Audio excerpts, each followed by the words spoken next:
Picture this. A woman in a faded blue uniform is standing in the middle of a marble hallway so wide it echoes. Her hands are folded in front of her. Her eyes are calm. And the woman screaming at her, dressed in designer silk, hair perfectly done, standing in a foyer that cost more than most people's entire houses, is telling her to get out. You are useless. You've been useless since the day you walked through that door. Pack your things and leave. The older woman doesn't flinch. She doesn't cry. She just looks at the young wife, this woman who has never cleaned a floor in her life, and says very quietly, "You may want to wait. Just a little longer." And that's the moment I want you to remember. Because here's what nobody in that mansion knew. Not the wife, not the staff, not even the household manager who had been there for 11 years. The woman in that uniform? She wasn't just a cleaner. And by the end of this story, the entire household would never be the same again. Stay with me, because this one is going to hit you somewhere deep. Her name was Dorothy. Dorothy Mae Collins, 63 years old, originally from a small town in rural Georgia, the kind of place where the roads don't have names and everybody knows your grandmother's maiden name. She had come to work for the Hargrove household about 8 months before this story begins. The Hargroves were the kind of family that most people only read about.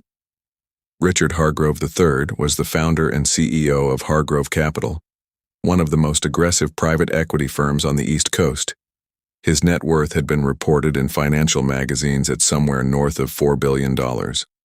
That number had reportedly gone up since the last time anyone checked. The Hargrove estate sat on the edge of a private lake in Connecticut. 7 bedrooms, 11 bathrooms, a wine cellar, a home theater, a gym, and a staff wing that most middle-class families would consider a luxury apartment. The grounds alone were maintained by a separate landscaping company that came twice a week. Dorothy was one of 6 household employees. There was a house manager named Gerald, 2 full-time cleaners including Dorothy, a private chef named Marco, a driver named Pete, and a part-time nanny for the youngest child. Dorothy's role was straightforward on paper. She handled the main living areas, the kitchen floors, the foyer, the formal dining room, and the upstairs hallways. She arrived at 6:30 every morning, worked through until 3 in the afternoon, and was expected to stay invisible. And she was very good at staying invisible. She moved quietly through those rooms. She never spoke unless spoken to. She never offered opinions. She kept her head down and her work impeccable. But here's the thing about people who stay quiet. They notice everything. Dorothy noticed that young Evan, the 9-year-old boy of the house, always ate his breakfast alone. That his mother, Clarissa Hargrove, rarely came downstairs before 10. That the boy would sometimes sit at that enormous kitchen table and push his cereal around in the bowl without eating, staring at the window. She noticed that Clarissa spoke to the staff the way some people speak to appliances. Not cruelly at first, just distantly, as though the people around her existed to perform functions, not to think or feel. She noticed that Richard Hargrove was almost never home, and she noticed very early on that something in that house was not quite right. Not the kind of not right you could point to and name, the kind you feel in the air. Dorothy said nothing about any of this. She just kept cleaning, kept watching, kept showing up every morning at 6:30 with her cart and her quiet eyes and her 28 years of knowing things that people in big houses tend to forget. It started with Evan. About 6 weeks before the confrontation in the hallway, Dorothy began to notice changes in the boy. Little things, the kind of things that a distracted parent might not catch, but that someone who quietly watched the rhythms of a household every single day would absolutely notice. Evan stopped finishing his meals. Not dramatically. He wasn't refusing to eat. He was just leaving more and more on his plate every day. Marco, the chef, noticed too and mentioned it to Gerald, who made a note and moved on. Then there were the headaches. Evan started complaining about headaches in the afternoons. His teacher sent a note home. Clarissa read it, told Gerald to book a pediatrician appointment, and then left for a charity luncheon. Dorothy was cleaning the upstairs hallway when she heard Evan through his bedroom door, crying softly. She stood still for a moment. She didn't knock. That wasn't her place. But she filed it away. The pediatrician appointment happened. The doctor said Evan was likely just under some stress, perhaps from school. He recommended more outdoor time, less screen time, and a follow-up in a month if things didn't improve. Things didn't improve. Evan began waking up at night. Dorothy knew this because she often arrived early and could hear Gerald and the nanny talking in the kitchen. He was waking up confused, sometimes not knowing where he was for a minute or two. The nanny was concerned. Gerald was cautious but not alarmed. Clarissa was told. She upgraded the pediatrician appointment to a specialist. The specialist ran some basic tests, found nothing immediately concerning, and chalked it up to anxiety. But Dorothy was watching something else entirely. She had noticed that Evan always seemed worse on certain days.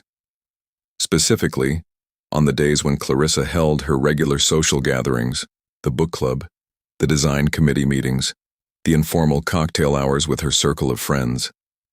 Those days, the lower level of the house was full of women in expensive clothes, candles burning on every surface, diffusers running in 3 different rooms. Dorothy had spent 28 years cleaning homes. She had worked in a home once, years ago, where a young woman had developed migraines that no doctor could explain. It took months before anyone figured it out. And when they did, the answer was so simple it made everyone feel a little embarrassed. She didn't say anything yet, because she wasn't certain, and because in a house like this, a woman in a cleaning uniform did not walk up to the lady of the house and offer a medical opinion. So she observed. She started paying closer attention to the products being used. The scented candles. Clarissa had recently discovered a new brand, boutique, expensive, burning them in clusters of 3 and 4 throughout the ground floor. The diffusers, essential oil blends, running on timers. The rug cleaner that Marco's assistant had switched to last month, a heavily fragranced industrial product used once a week on the living room rugs. Dorothy noted that Evan's worst days lined up with the heaviest fragrance days. She noted that his bedroom was directly above the main living room, where the ventilation drew air upward. She noted that Evan had recently been diagnosed with a mild sensitivity to certain compounds. She had seen the paperwork on Gerald's desk one morning while cleaning the office, not reading it deliberately but seeing it as she worked nearby. She put these things together quietly, carefully, the way you do when you've been watching and thinking and staying silent for a very long time. And she made a decision to speak. What would you have done if you were in her position? Watching a child get sicker while nobody around you seemed to connect the dots. Would you have stayed quiet? Or would you have said something, even knowing no one might listen? Keep watching, because this is where it gets complicated. Dorothy started small. She didn't go to Clarissa directly. She went to Gerald first because Gerald was the house manager, and if there was a proper channel in this household, he was it. She found him in his office one morning, going over the week's schedule. She knocked on the open door. He looked up. "I'm sorry to bother you," she said, "but I've been noticing something about Evan. I think it might be worth looking into." Gerald listened. He was a reasonable man, efficient and fair, even if he was always slightly distracted by the 12 things he was managing at once. Dorothy explained what she had observed: the pattern of bad days, the candles, the diffuser schedule, Evan's ventilation situation. Gerald nodded slowly. "That's an interesting observation, Dorothy. I'll keep it in mind." He did not keep it in mind. Dorothy knew because nothing changed. The candles kept burning. The diffusers kept running. Evan kept waking up at night. 2 weeks later, she tried again. This time she also mentioned it to the nanny, a young woman named Sophie who genuinely cared about Evan and had been increasingly worried. Sophie listened much more carefully. She asked Dorothy to write down what she had noticed: the dates, the patterns, the products. Dorothy spent her lunch break doing exactly that, her careful handwriting filling half a page in her personal notebook. Sophie brought it to Clarissa. That did not go well. Clarissa looked at the half page of notes. Then she looked at Sophie. Then she said, with the kind of flat politeness that is colder than any raised voice. "Are you telling me that my cleaning lady has been running her own investigation into my son's health?" Sophie tried to explain. Clarissa interrupted her. "I have had Evan seen by a pediatrician and a specialist, both of whom have medical degrees. I appreciate that Dorothy is observant, but I don't need household staff diagnosing my child." She handed the paper back to Sophie and walked away. Dorothy found out from Sophie that afternoon. She took it calmly, the way she took most things.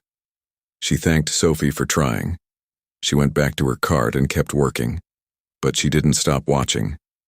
Because 3 days after that conversation, Evan had his worst episode yet. He came downstairs in the early afternoon, confused, complaining of a pounding headache, and sat down on the kitchen floor because his legs felt strange. Marco called for Gerald immediately. Sophie came running. Clarissa was upstairs and came down looking genuinely frightened for the first time. The family doctor was called. He came within the hour, checked Evan over, and once again found nothing immediately dangerous. He suggested a neurological referral, just to be thorough. Clarissa agreed immediately. She was shaken. You could see it beneath the composed surface. And in the middle of all of this, while everyone was focused on Evan and the doctor and the phone calls, Dorothy quietly walked over to the sideboard in the living room and turned off the 3 candles that had been burning since 11 that morning. Nobody noticed her do it. But she noticed that Evan, sitting on the couch now, wrapped in a blanket, seemed slightly less gray after about 20 minutes. She noticed. She filed it away. She said nothing, because she had already tried saying something. And she had been told, in the polished language of a wealthy household, that her observations were not welcome. Do you think they underestimated her? A woman who had been in and out of homes for nearly 3 decades, who had seen more of what goes on inside families than most people ever would, told quietly that her thoughts didn't belong in the conversation. Have you ever experienced that? Knowing something important and not being heard? The neurological referral happened within the week. The neurologist was thorough. She ran a full panel of tests, including an MRI and blood work. She sat down with Clarissa and told her that structurally, Evan's brain looked perfectly normal. His blood results showed nothing alarming. There were some markers that could be consistent with environmental sensitivity, she said, but nothing definitive. She recommended a psychologist. She also recommended keeping a symptom diary. Clarissa started the symptom diary. It lasted 4 days before the demands of her schedule overtook it, and she handed it off to Sophie to maintain. Sophie maintained it carefully. And Sophie was observant too, now that Dorothy had pointed her in a direction. She began to notice the same patterns Dorothy had identified. She wrote them down. She showed Clarissa at the end of the 2nd week. Clarissa reviewed it, said she would mention it to the neurologist, and moved on. Meanwhile, Evan's tutor reported that the boy was struggling to concentrate. A child who had been bright and quick was now slow and foggy during sessions. The tutor suggested fatigue. The neurologist suggested anxiety. The psychologist, who had now had 2 sessions with Evan, said the boy wasn't presenting with classic anxiety symptoms. He was actually a fairly emotionally regulated child. But that something was clearly affecting his ability to function. The household was stressed. Clarissa, whatever her faults, loved her son. She was frightened and frustrated and pouring money at a problem that wasn't yielding to money. She snapped at Gerald. She was curt with Marco. She was barely speaking to Sophie. And Dorothy? Dorothy had been around long enough to know what happened to staff when wealthy households got scared and frustrated. She had been invisible before. She became even more invisible now. She stayed out of the way. She did her work. She watched. She had begun to do something that no one knew about. Every day, during the half hour before she left, she walked through the main rooms and checked product placement. She had started quietly removing certain items, a candle left burning in the hallway, a diffuser pod that had been replaced with a stronger concentration, and she did it without saying a word to anyone. On the days she was able to do this, Evan had slightly better evenings. On the days she missed it, A long cleaning day that ran late, a day she was pulled to the staff wing. His nights were harder. She kept tracking it, in her notebook, in her quiet, careful handwriting. And she waited. Because Dorothy Mae Collins had learned something across 28 years of service in other people's homes. She had learned that the moment you speak too soon, without proof that cannot be dismissed, the person with the cleaning cart will always lose the argument to the person with the medical degree. She needed something clear, something that could not be explained away. She was patient. But the morning was coming when patience would no longer be enough. It happened on a Thursday. Clarissa had a large gathering planned, 12 women, a catered lunch, a design presentation from an interior decorator who was pitching a full renovation of the East Wing. It was a big event for Clarissa, the kind of social function she organized with the precision of a military campaign. The house was loaded with fragrance that morning. Florals, woody notes, something sharp and citrusy from a new diffuser oil Clarissa had bought from a boutique in the city. Candles in the foyer, candles in the living room, a plug-in in the hallway, the kitchen diffuser on full. It was, Dorothy thought, the heaviest scent day the house had seen since she arrived. Evan had stayed home from school that day. He had woken up with a headache so bad he couldn't stand without feeling dizzy. He was upstairs in his room with Sophie. The doctor had been called again. Gerald was managing the catering setup. Clarissa was moving through the house in her presentation mode, directing, correcting, arranging, and trying to hold together the image of a household that had everything under control. Dorothy was cleaning the east hallway when she heard Evan at the top of the stairs. He was trying to come downstairs. He was holding the banister. His face was pale. Sophie was right behind him, telling him gently that he should go back to bed. "I want to go outside," Evan said. "I feel sick inside." Something in Dorothy moved. She set down what she was holding. She walked to the bottom of the stairs. She looked up at him. This 9-year-old boy who had been getting sicker for 2 months while the adults around him argued about anxiety and neurology. And she said quietly and clearly, "Evan, honey, let's go sit on the back porch for a little while." Sophie hesitated. "Dorothy, I'm not sure that's—" "Just the porch," Dorothy said. "Fresh air. 10 minutes." She held out her hand to the boy. He came down the stairs and took it. She walked him through the kitchen and out to the back porch, which opened onto the lake. The air was cool and clean. She sat him down in one of the outdoor chairs, pulled a blanket from the porch bench, wrapped it around his shoulders, and sat beside him. She did not take him back inside for 45 minutes. By the end of those 45 minutes, Evan's color had returned. The gray, foggy look had cleared from his eyes. He had eaten half a granola bar that Dorothy found in her bag. He said his headache was almost gone. Sophie was watching from the kitchen doorway, increasingly wide-eyed. And then Dorothy did the thing that changed everything. She went back inside, calmly and without announcement, and she began turning things off, one by one.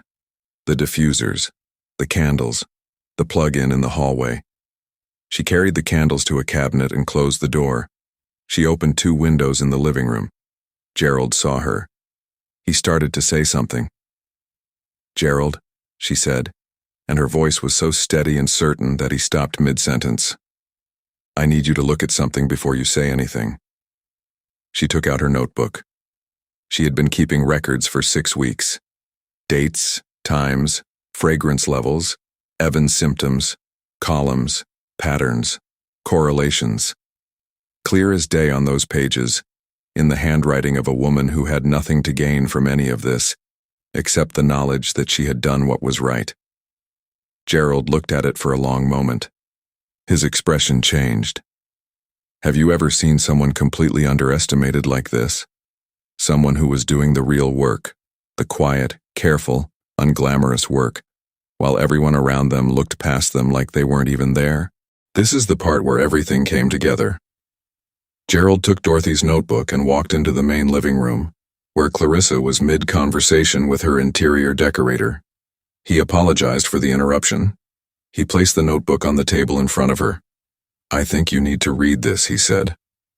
Clarissa looked annoyed. She looked at the notebook.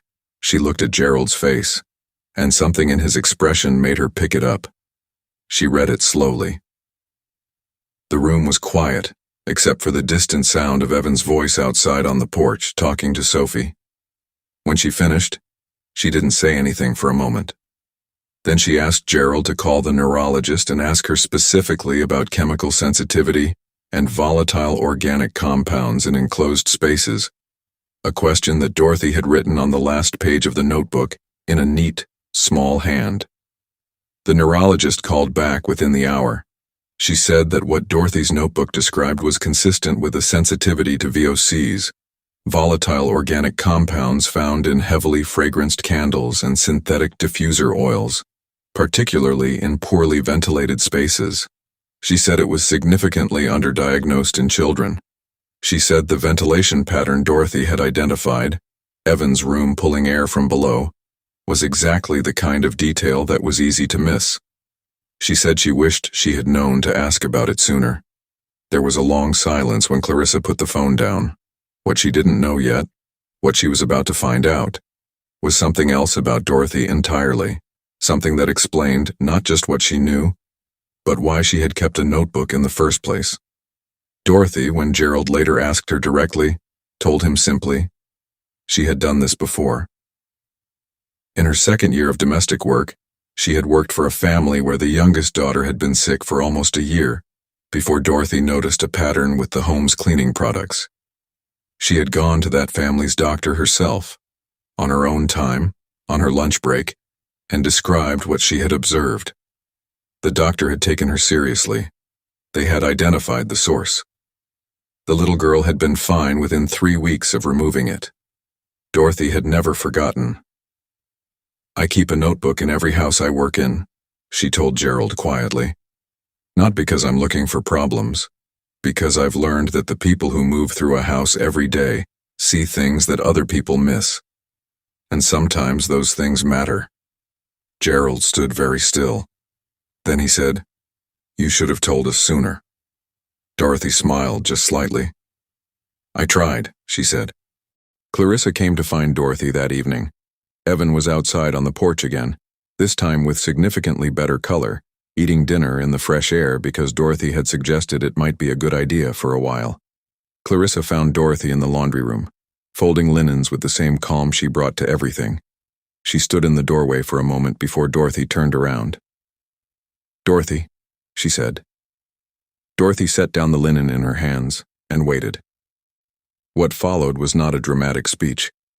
It was not tears or an elaborate apology, although there was clearly emotion underneath Clarissa's carefully composed exterior. It was quiet, almost awkward, the way real apologies sometimes are.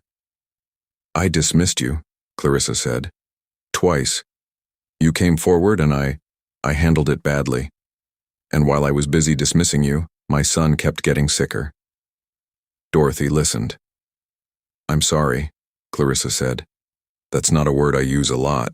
I think that might be part of the problem. But I'm saying it now." Dorothy nodded once.